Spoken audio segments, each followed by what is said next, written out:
And I'll be sure to let Trevor know to put the information for the TikTok in the description of this episode.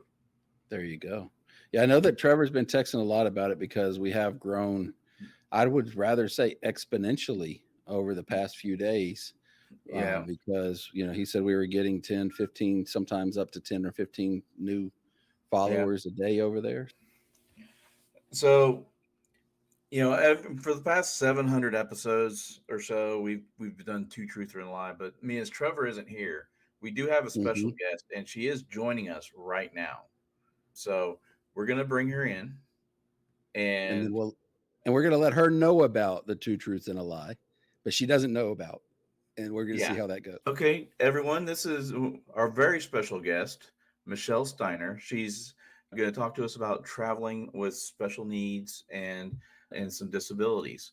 So, Michelle, could you tell us about yourself a little bit? Sure, I'd be glad to. Well, my name is Michelle Steiner. I live in Pennsylvania with my husband Ron and our two cats, Jack and Sparrow. I am a paraeducator. I work in a school with students who have disabilities. And I'm also a writer, speaker, and photographer. And I love to travel. And I do all of this with having a learning disability. Okay.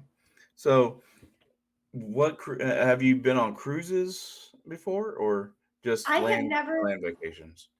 just land vacations. Yes. Just land vacations. That's on Okay. the list, though. I told my husband, I said, yeah, eventually I want to do a cruise and some other ones as well.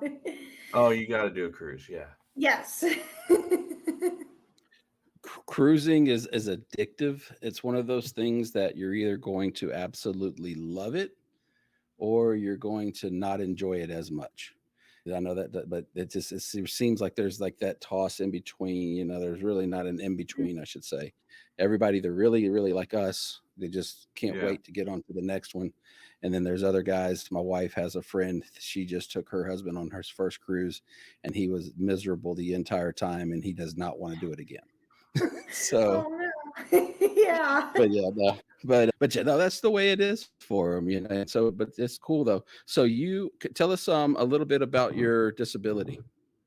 Sure. I have dyscalculia, which is a math-based learning disability. I have difficulty with how numbers work.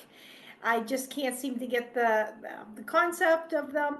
I also have, but it goes beyond that. I also have difficulty with, I confuse my right from my left. I can't tell time on the face of a clock.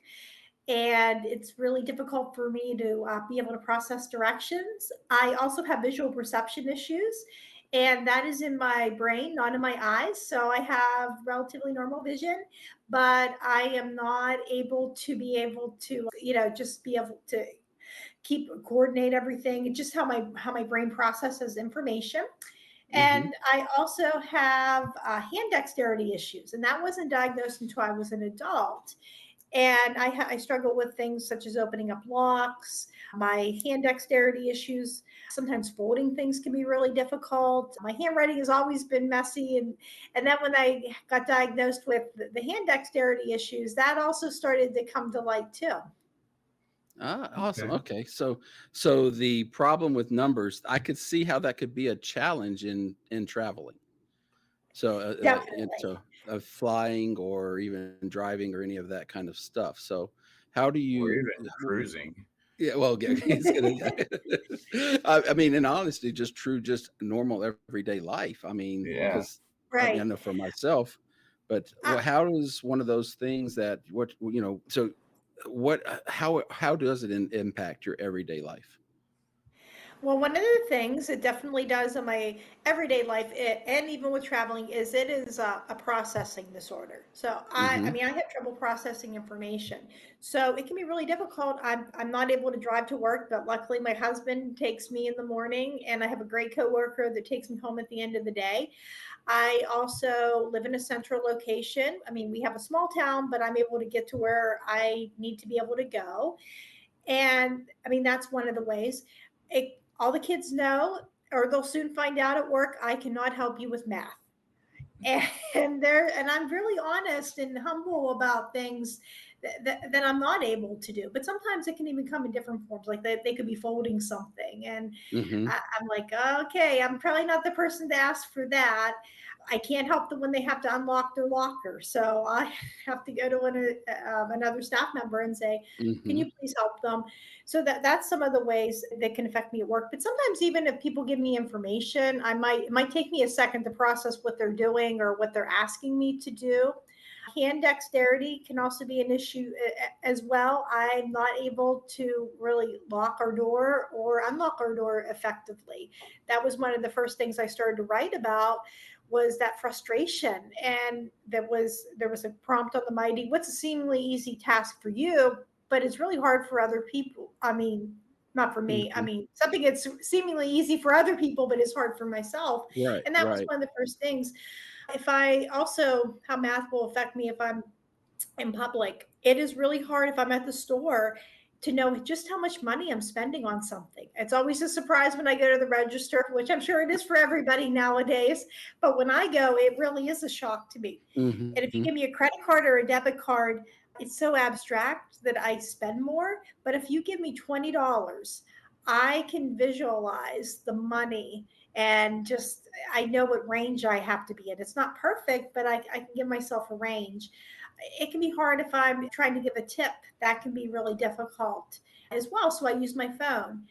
And last summer, I was invited to go speak at a Down syndrome convention. Okay. And I had my very first trip and flight solo, and I knew that there was going to be some difficulties with the processing information, just being able to understand stuff. So I used a lot of services with that. So with the flight and travel, did you just set a lot of alarms on your phone or to make sure that you were on time? One of the first things that I did was I researched what programs were out there. And in my research came up, we had the Hidden Sunflower lanyard and we had a flight ambassador at my airport. And I went through and I got information about a flight ambassador. I had a woman that met me and right when I came in, and her job was to walk me through the airport up to the gate. And she also gave me a hidden sunflower lanyard. And what that indicates is hidden disability. So people that see that know, staff members, that somebody that has one of those is going to have, maybe just needs a little extra understanding and some care. And it's a new program for Pittsburgh International Airport. My flight ambassador was walking me through TSA, and TSA said, "Oh, can you take off your lanyard?" So she even looked like, well, why are you having her take this thing off? I mean, but of course I took it off because I mean that's their rules. Hmm. And she was really surprised. She said this is a new program, and she got me to the gate. She talked to the people on the airline about pre-boarding. I didn't know much about that.